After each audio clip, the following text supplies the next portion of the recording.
અમદાવાદના ઈસનપુરમાં શંકાસ્પદ લોકોની તપાસ ચાલી રહી છે। અત્યાર સુધી 50 લોકો બાંગ્લાદેશી હોવાનું સામે આવ્યું। ક્રાઇમ બ્રાન્ચની તપાસમાં આ હકીકત સામે આવી। તમામ શંકાસ્પદોના દસ્તાવેજની ચકાસણી કરતા જાણકારી મળી। ગઈકાલે પોલીસે 800 લોકોની પૂછપરછ કરી હતી। જેટલા પણ લોકો શંકાસ્પદ હતા તેમના દસ્તાવેજ પણ તપાસવામાં આવ્યા, જેમાંથી કેટલાક લોકો બાંગ્લાદેશી હોવાનું સામે આવ્યું છે। લગભગ 50 જેટલા લોકો જે બાંગ્લાદેશી છે અને ગેરકાયદે ગુજરાતમાં વસી રહ્યા છે। આ લોકો જે ઝડપાયા છે, હજુ પણ આ જે સર્જિકલ સ્ટ્રાઇક છે તે ચાલુ જ રહેશે। ગઈકાલે 800 લોકોની પૂછપરછ કરાઈ હતી। આગામી સમયમાં પણ આ પૂછપરછ જારી રહેશે। 800 લોકોની પૂછપરછમાં લગભગ 50 જેટલા અમદાવાદમાં રહેતા લોકો જે બાંગ્લાદેશી હોવાનું સામે આવ્યું। અમારી સાથે જોડાયા છે સંવાદદાતા અર્પિત દરજી। અર્પિત, ગઈકાલે જે સર્જિકલ સ્ટ્રાઇક કરવામાં આવી, લગભગ 50 જેટલા લોકો જે બાંગ્લાદેશી હોવાનું સામે આવ્યું છે, શું વધુ અપડેટ છે?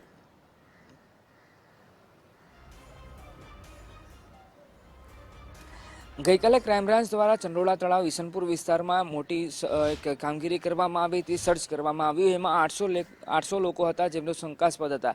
એમને ક્રાઇમ બ્રાન્ચ ખાતે લાવવામાં આવ્યા હતા, એમની પૂછપરછ કરવામાં આવી હતી। ગઈકાલ રાત સુધી જે પૂછપરછ કરાઈ, ગઈકાલ રાત સુધી જે કામગીરી થઈ હતી, એમાંથી એક મોટી અપડેટ એ સામે આવી છે કે 50 લોકો શંકાસ્પદ લોકો પૈકી સામે એવા આવ્યા છે કે જેઓ બાંગ્લાદેશી છે। એમના પાસપોર્ટ, એમના બાંગ્લાદેશના મૂળ પુરાવા, એમનું સોશિયલ મીડિયા એકાઉન્ટ અથવા તો જે આધારભૂત સાબિત થાય એ તમામ પ્રકારના દસ્તાવેજ ચકાસવામાં આવ્યા અને બેઝિક પૂછપરછ કરવામાં આવી હતી। એમાંથી 50 લોકો બાંગ્લાદેશના હોવાની હકીકત સામે આવી છે। હજુ પણ આ કાર્યવાહી ચાલી રહી છે, કેમ કે 800થી વધારે લોકો છે, એટલે એક સાથે તમામની જોઈન્ટ પૂછપરછ કરવું એ ખૂબ મોટો પડકાર છે। એટલે અલગ અલગ સ્થાનો પર એમની પૂછપરછ કરવામાં આવી રહી છે। હાલ હું એસઓજી ક્રાઇમ બ્રાન્ચ છું, જુહાપુરા વિસ્તારમાં આવેલું છે, ત્યાં અહીંયા પણ 120થી વધારે લોકોને લાવવામાં આવ્યા હતા। અહીંયા પણ એ જ પ્રકારની ગઈકાલથી કામગીરી ચાલી રહી છે અને આઈડેન્ટિફાય કરવાનું ચાલી રહ્યું છે કે કેટલા લોકો બાંગ્લાદેશના છે, કેટલા સમયથી અહીંયા રહી રહ્યા છે। આ આખી તપાસમાં અમદાવાદ ક્રાઇમ બ્રાન્ચ સહિત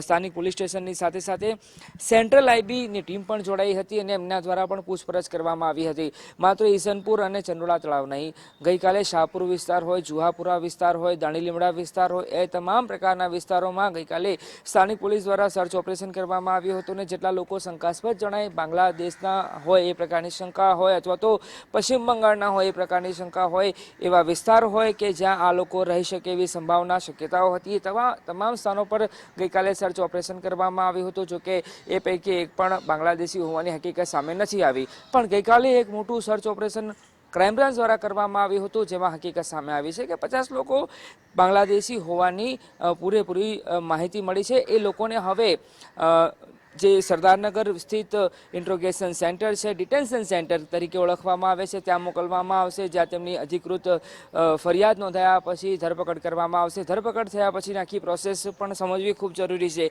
કેમ કે ગઈકાલે જ્યારે 800 લોકોને તપાસ માટે લાવવામાં આવ્યા ત્યારે લોકોને એમ હતું કે તમામ લોકો બાંગ્લાદેશી છે, પરંતુ એ હકીકત નથી। આ તમામ લોકો શંકાના આધારે લાવવામાં આવ્યા હતા અને શંકાના આધારે પૂછપરછ કરવામાં આવી। હવે જેટલા લોકો આઈડેન્ટિફાય થયા છે અથવા તો આવનારા સમયમાં જેટલા લોકો આઈડેન્ટિફાય થવાના છે, બાંગ્લાદેશી હોવાની વાત પુરવાર થશે, તો તે તમામ લોકોને ડિટેન્શન સેન્ટર ખાતે લાવવામાં આવશે, ત્યાં એમની પૂછપરછ કરવામાં આવશે, ફરિયાદ નોંધાયા પછી ધરપકડ કરવામાં આવશે। આ ધરપકડ થયા પછી અન્ય સુરક્ષા એજન્સીઓ છે એ પણ એમની તપાસ કરશે, પૂછપરછ કરશે અને ઊંડાણપૂર્વક પૂછપરછ કરવામાં આવશે, કેમ કે એ કેટલા સમયથી અહીં રહે છે, શું કામ કરતા હતા, કોઈ ગેરકાયદેસર અથવા તો રાષ્ટ્રહિતને, દેશહિતને નુકસાન પહોંચાડે એવી કોઈ પ્રવૃત્તિમાં તેઓ સામેલ તો નથી ને। એ તમામ પ્રકારની ઝીણવટપૂર્વકની તપાસ હાથ ધરવામાં આવશે। એ તપાસ પૂરી થયા પછી અમદાવાદ શહેર પોલીસ કમિશનર દ્વારા એક પ્રપોઝલ મોકલવામાં આવશે કે જેને ડિપાર્ટેશન પ્રપોઝલ તરીકે ઓળખવામાં આવે છે।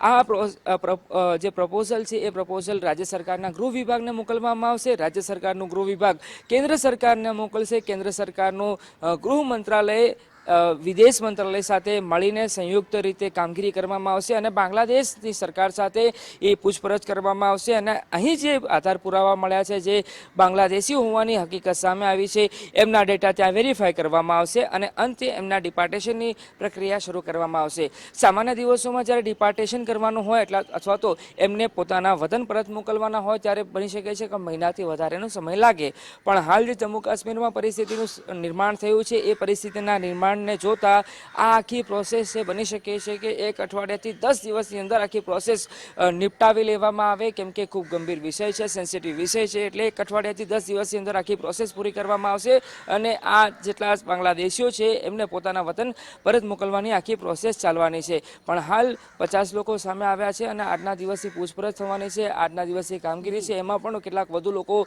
બાંગ્લાદેશી હોવાની હકીકત સામે આવી શકે છે. એસઓજી ખાતે 120થી વધારે લોકોને રાખવામાં આવ્યા છે. 100થી વધારે લોકોને અમદાવાદ શહેર ક્રાઇમ બ્રાન્ચ ખાતે લઈ જવામાં આવ્યા છે, સાયબર ક્રાઇમ ખાતે લઈ જવામાં આવે છે. જ્યારે અન્ય કેટલાક લોકો છે તેઓ ક્રાઇમ બ્રાન્ચમાં ગઈકાલથી જ હાજર છે. ગઈકાલે આખો દિવસ દરમિયાન પોલીસ દ્વારા પૂછપરછ કરવામાં આવી હતી અને આજે પણ એ જ પ્રક્રિયા યથાવત રહેશે, જેમાં પણ અન્ય કેટલાક લોકો બાંગ્લાદેશી હોવાની હકીકત સામે આવી શકે છે. હાલ 50 લોકો સામે આવ્યા છે, એટલે બની શકે કે 800માંથી હજુ લગભગ 150થી 200 કુલ આંકડો સામે આવી શકે છે કે જેઓ બાંગ્લાદેશના છે. પણ બાંગ્લાદેશી હોવાના પુરાવા મળવાની સાથે સાથે ત્યાંની ગવર્મેન્ટ પણ એ સ્વીકારે એ પણ જરૂરી છે, કેમ કે એના આધારે જ આ ડિપોર્ટેશનની પ્રક્રિયા છે એ પૂરી થશે. જી, આભાર આપનો જાણકારી આપવા માટે. તો હાલ જેટલા લોકોને શંકાના આધારે રાખવામાં આવ્યા છે, હજુ પણ પૂછપરછનો દોર શરૂ છે અને આગામી સમયમાં તેમના ડિપોર્ટેશન સુધીની કાર્યવાહી થઈ શકે છે.